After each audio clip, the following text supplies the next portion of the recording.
All right, we are going to start our post-race press conference here. We are now joined by Billy Scott, crew chief for the number 45 team, and Dave Rogers, competition director for 2311 Racing. Well, for both of you, congratulations on making the Champ 4. Can you kind of take us through those emotions and those final laps there?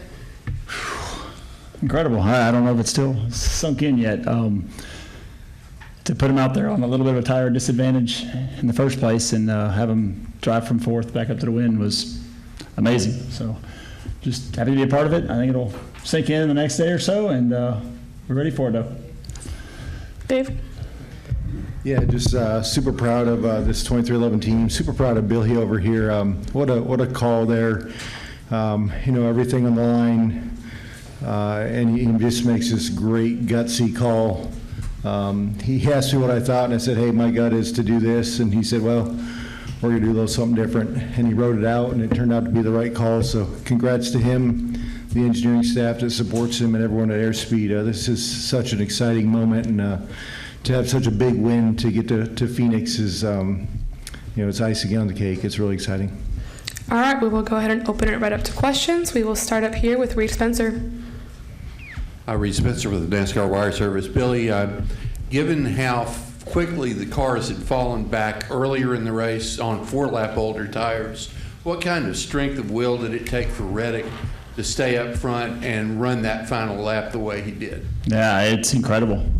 That's just how much determination he had and how quickly he can figure out what he needs to do and where to find clean air and how to get through traffic because, at the time, we were when we settled in there in fourth, I was like, all right, well, at least we made something out of the day, and we still have a fighting shot at Martinsville, and he did not give up. He did not take that same approach, and watch him go through there. It is right, nothing short of amazing.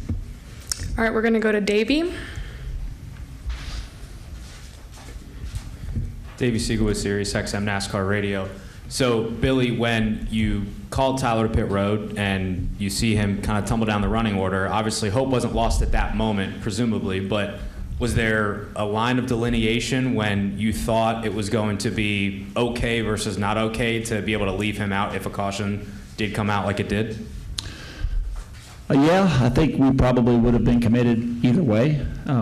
If we got a later yellow, unless it was really late. We knew we were going to have a huge tire advantage on those that were still on the track running long. So even though we were looking to come out in the 20s somewhere, our tools suggested we would probably finish somewhere between 12th and 15th. And certainly not what we were looking for, but we were just going to try to make the most of it and make something out of it. So when the yellow came out that quick, obviously that was the point. It was a no-brainer to stay out there and give it a shot and put it in his hands.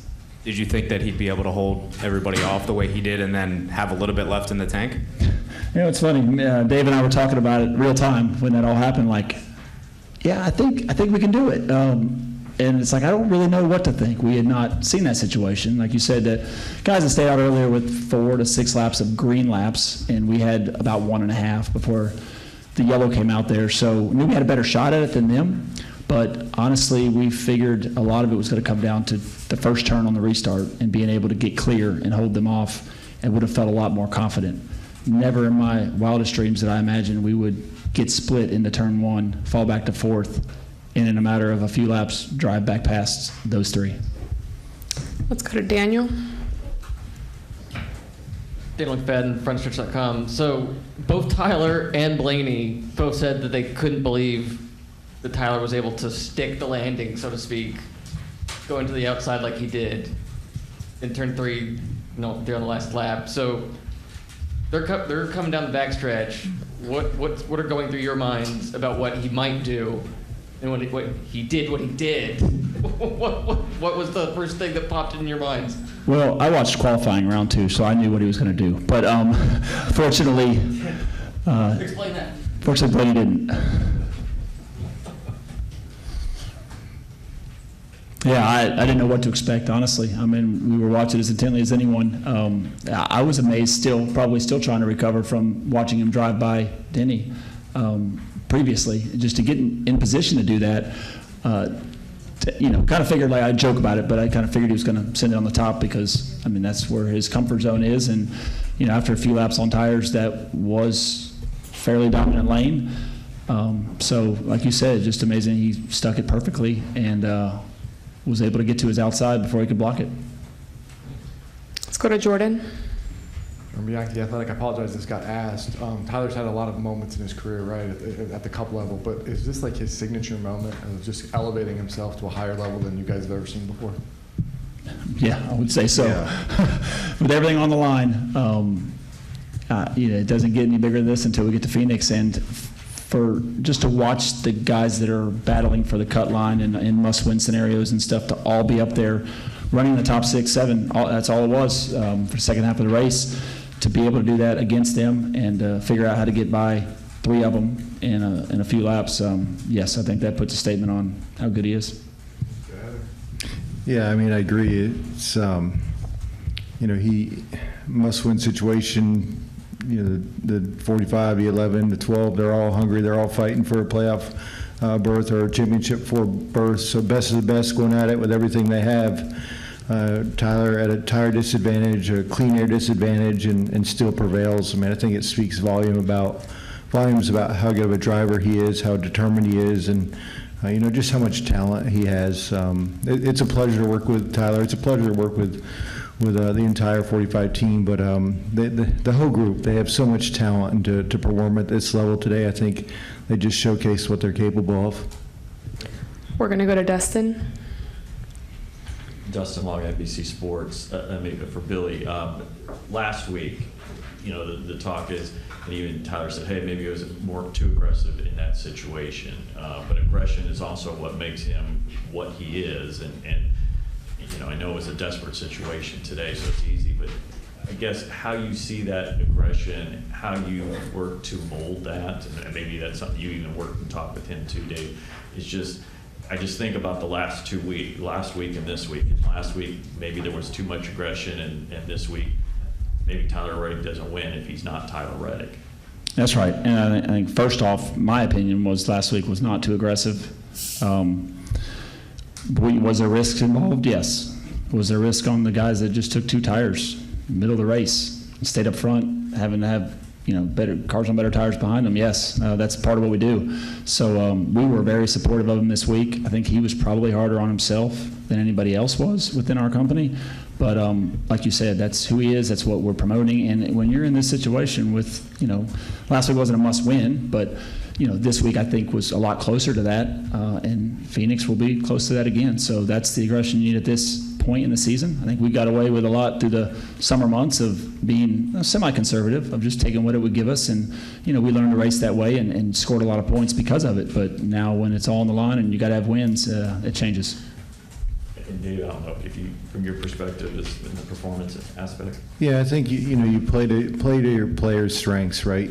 And one of his strengths is he can live on the edge. And every now and then, when you live on the edge, you step over. But we're playing to his strengths. He's an aggressive driver. We embrace it. We're unapologetic for it. I mean, we want him to go out there and get after it. And with time, with years, maybe he'll make a better decision here or there. But I think it's a lot of fun working with a driver that just wants to get after it and isn't scared. So it's fun. We're going to play to our strengths. Also, just to get your perspective, I know you guys both were not there the first year and came after the first season at 23-11, but Denny always talked about from the beginning of a 5-year plan of being a championship team. Now could do this in the 4th year ahead of schedule, and just from a organizational aspect, what it means to be in the championship 4 and just the journey to get to this point for your organization. I think it's just important that they gave us all the tools we needed, made sure we had proper support from TRD and our alliance with JGR, and we're not lacking for anything. So whether we made it or not, I think it was clear that we at least had established ourselves to be able to be. So yes, to check that off the list and get to the next level and be able to go there and contend, that's certainly rewarding to get there before maybe it was slated out to be expected. But it's just a testament to how closely we all work together and how they're committed to making this a success too. And your perspective of that and like what you've been able to do, what Mike Wheeler, I know he's been there from the beginning, but just where this organization has come. And I mean, this is competing against the Hendricks and the Gibbs and Penske's. It's not easy to start up, and 4 years later, you guys could be champions in 2 weeks. Yeah, I mean, Billy hit on it, right? There's a lot of people that set goals out. I want to do this, but they don't give you what you need or to complete those goals. So hats off to Michael and Denny and our ownership group for putting the tools in place to let us do this. We have a strong alliance with JJR. We got the best OEM with Toyota. We have a lot of great partners that help us. And then we have a lot of smart people at Airspeed that know how to use those resources. You kind of need both. You need the resources, and you need to know how to use them. And I think the folks at Airspeed do a really good job. They work very efficiently. They work together, and they just do a lot of good work to make sure that we're capitalizing on what we have. I know Denny had a 5-year plan. It doesn't always work like that, right? And even though we're in the Final Four at Phoenix this year, who knows what next year is going to bring? This is, the best stock car racers in the world, the best teams in the world. It's very competitive, but everyone at Airspeed and 2311 is extremely hungry. So we're just going to keep pushing and see where we can go. We'll go back to Daniel. Billy, so for the layman, kind of explain what was his position is Tyler in when he's on the front row with like two lap older tires, however old it was. Like in that situation, what should happen typically compared to what did happen? Yeah, I guess you could say what happened is what should have happened. At a lap and a half disadvantage at a track here where the fall off is so excessive in the first few laps, you expect the car out front on older tires to get taken advantage of and the people to put them in a bad spot. And every corner that goes by, it gets closer and closer to being equal. But the biggest advantage with those on stickers is the very first corner. So I can't say it was a total surprise that they were able to go 3 wide and he gets stuck in the middle and all that. What was the surprise was how quickly he was able to kind of, I guess, overcome the tire disadvantage and still make something work. Thank you. Do we have any other questions? Let's go up to Bob. Bob Parker's Fox Sports. For Billy, you talk about Tyler living on the edge. When you talk about Tyler living on the edge, were you concerned that because of last week, that he would not be on the edge as much? No, actually, I think it's the opposite. I think because of last week and we were in a hole and we all felt we were really close to a must-win scenario, I think that makes it more acceptable to be on the edge. So I think if there's ever been a time we struggled this year, it's when we did have an advantage and needed to be somewhat conscious of our decisions and be safe on chances we take. I think whenever he's on the edge and we're all out for wins like this is when he's in his element. So I think it worked out well. Any final questions? Let's go to Deb, and then we'll go back up to Dustin. Deb Williams, Auto Week. Billy and Dave, you can address this as well. But at Darlington, we saw Tyler tough it out. He was so sick. He got the regular season championship by 1 point. Now, you see what he did today. What does he have that makes him so special and so different from some of the other competitors out there? I think it's just a combination of talent and resilience.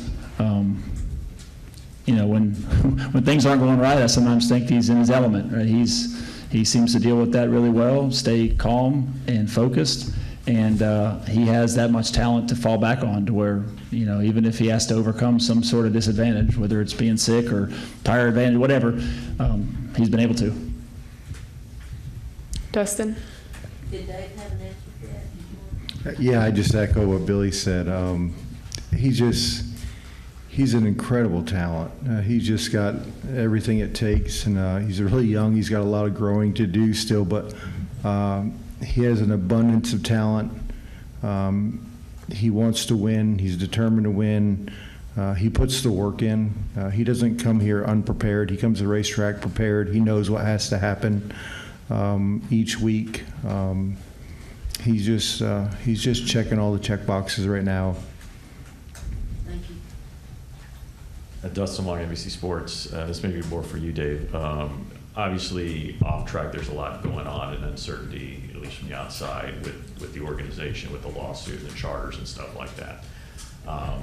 People are human, and you've got a lot of people at your organization. How do you guys work through that with that group to where, look, you've got one car in the championship 4, despite all the noise or all the other questions? I'm sure there have been a lot of questions about what next year might be like at this point. How do you guys handle that, and how do you address that with your group? Because obviously you've got a car in the championship.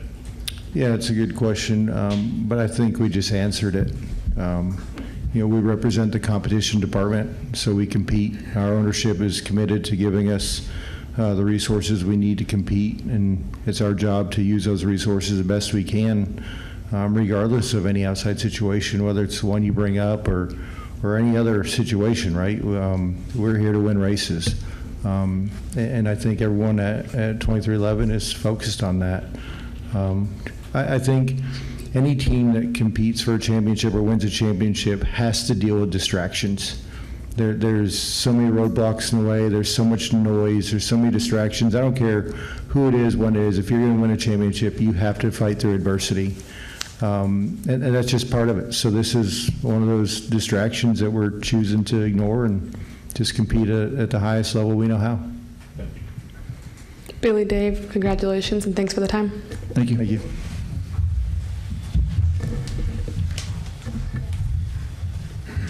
Hey, Billy, you'll have one more interview with Productions in the garage.